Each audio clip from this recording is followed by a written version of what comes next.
వచ్చి రాగానే రేవంత్ రెడ్డి గారు తీసుకున్న మొట్టమొదటి నిర్ణయం ఏందండి? అనాలోచితంగా బాధ్యతారాహిత్యంగా, నాకు తెలిసి మొదటిదో రెండోదో నిర్ణయం రాగానే ఎయిర్పోర్ట్ మెట్రో రద్దు. ఎందుకు రద్దు చేశారు అని ఎవరైనా అడిగితే ఆయన చెప్పిన కారణం కానీ ఇంకోటి కానీ ఎంత అనాలోచితం, ఎంత కుత్సితం అంటే అసలు అర్థము పర్థం ఏది లేదు.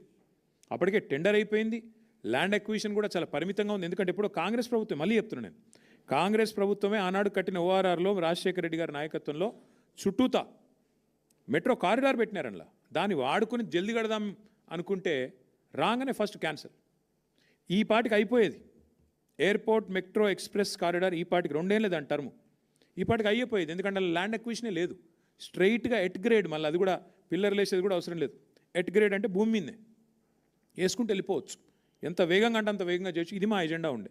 రాగానే ఫస్ట్ నిర్ణయం రద్దు ఎయిర్పోర్ట్ మెట్రో. ఎందుకు? పిచ్చి ఆలోచనలు. కేటీఆర్ భూములు ఉన్నాయట మధ్యలో, ఇక ఇట్లాంటి పిచ్చి ఆలోచనలతో ఈయన రాగానే ఫస్ట్ నిర్ణయం ఎల్ఎన్టీకి కొట్టిన దెబ్బ రద్దు. వాళ్ళు పోయి అడిగినారు, సార్ ఇది టెండర్ అయిపోయింది, మాకు అవార్డు అయింది, దయచేసి సహకరించండి అంటే నథింగ్ డూయింగ్, గెట్ అవుట్ అని చెప్పి ఎలగొట్టిండు. ఆడికెళ్ళి పంచాయతీ మొదలైంది ఎల్ఎన్టీకి రేవంత్ రెడ్డికి.